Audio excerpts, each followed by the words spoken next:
we are starting off the new year. It's a crazy one, but it had us thinking about things that we hope stay in 2022. Oh yeah. Yeah, I feel like we've already manifested like quite a lot of good stuff for 2023. So now it's time for us to manifest even more good things for 2023. So the first thing we hope stays in 2022 is now confirmed, and that's Lisa Rinna. It already came true. We did it, Carrie. Wow, you're welcome. We did this. Yeah, that's definitely one thing that I'm glad that we're leaving in old 2022. The other thing that would be really great if we could leave in 2022 is fake plot lines. We don't need them. We really don't need them. I think the worst like and clearest offender of this is this whole like Chris, Giselle, Ashley storyline. Um it's just it's doing nothing. It's not needed. I think the women of Potomac are interesting enough that they don't need to make up fake plot lines. And honestly, like I would watch Kendall Jenner cut a cucumber wrong. Like like we will literally watch anything on reality TV. We do not care. Like we do not need like fake storylines, right? I think we can evolve past them and like leave them in the past. It's so true.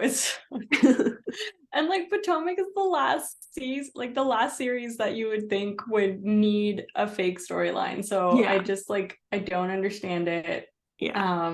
I do think the reunion's gonna be crazy. Yeah. Because now that we like have seen all of these receipts and Ashley has seen all these receipts and Giselle has seen all these receipts, I think there's gonna be a lot of explaining to do. That's true. And Yeah. I'm excited. I'm definitely excited to see what happens there. Yeah. I don't have high hopes that fake storylines will not continue because it's like the lifeblood of Beverly Hills. Like Beverly Hills is made on fake storylines. Yeah. They've done it every single season since like I don't even know when, the dawn of time. Dawn of time. Yeah, I mean, that's a good point. I wonder when the first fake season or fake storyline of Beverly Hills was. Like maybe the Coke in the bathroom was a fake storyline because it was kind of like catchy and fun. But like, dude, did you actually think that that was happening? I don't know. But like just like the takedowns, it's so clear that they're every season they're just like, okay, this is the person we're gonna go after. Oh yeah. No matter what, we're gonna take them down. And it used to be like pretty isolated, and then I feel like other series started like catching on to this fake storyline type of thing. Yeah. So yeah, hoping that with Rinna leaving, that sends a signal and people are going to, stop doing that. Yeah. Time to level up, guys. So to that end, we also hope that we can leave anticlimactic lead-ups and misleading trailers in 2022. I feel like there was so many different shows where they really teased these like storylines that had either like gotten leaked or were shown in the trailers that were going to be these huge moments. Like I don't know, just to name a few, Lindsay and Carl coming on Winter House. What are some other ones? I guess like this whole Chris plotline that you're talking about with Potomac. Yeah, totally. Yeah, one thing I was thinking about as well for this one was like I think that there were in season 1 of Winter House. No, that was like a while ago. It wasn't in 2022, but it was in the past.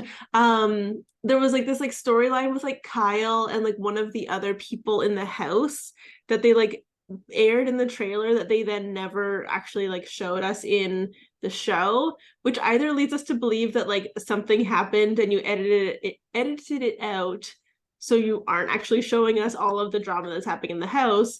Even if you think about, and this is going even further back, the fight that happened between Dorinda and Tinsley in Miami for Real Housewives of New York, Dorinda finds out that John, her boyfriend, asks Scott, Tinsley's boyfriend, for money, and then she like goes on this like huge like fight, like rampage, whatever, with John on the telephone. And Tinsley says in the reunion that actually, I think it was like a reunion a couple years later because they didn't air it on the actual show that season. But Tinsley says that the producers actually wanted Tinsley to stay somewhere else that night because it was so crazy and they were like scared for her safety basically. And like that you're telling me that happened in Miami and like we didn't get to see it? Like what are you talking about? Like, and like I think that to a certain extent that's like it's alleging that like the producers are protecting people that they like, but at the same time, like, aren't we the people that you like more? Like, we're the That's audience. Come on. yeah. No, Yeah. it's so true. And it's also like ultimately to their own kind of downfall when you do tease these big moments and then Mm-hmm. people go in with such high expectations. Like I think that was probably the biggest downfall of Winter House, is that we Mm-hmm. went into it expecting to understand why Paige like had this burning hatred fire inside Yeah. of her for Lindsay at the Yeah. summer house reunion. Yeah. And like they kept teasing the Lindsay and Carl coming in as if it was going to be this like massive fight or like basically fueling the whole season. And then like these moments came and went and Mm-hmm. you didn't understand anything and nothing really happened. And Yeah. like maybe we would have enjoyed it had we not expected it to be this like huge thing. Yeah, that's a really good point as well, actually. Oh, man. So yeah, like just like let the stories have their own legs. Like they, Yes. you know. Yeah, I think that's a really good point. Just let them stand on what they are and like don't overhype them or underhype them, and like, we'll be all the happier for it. The Exactly. next thing that we'd like to leave in 2022 is criminals. That's it. Just criminals. Yeah, Yeah. kind of sad we have to say it, but here we are. Here we are. The last one is casts that hate each other.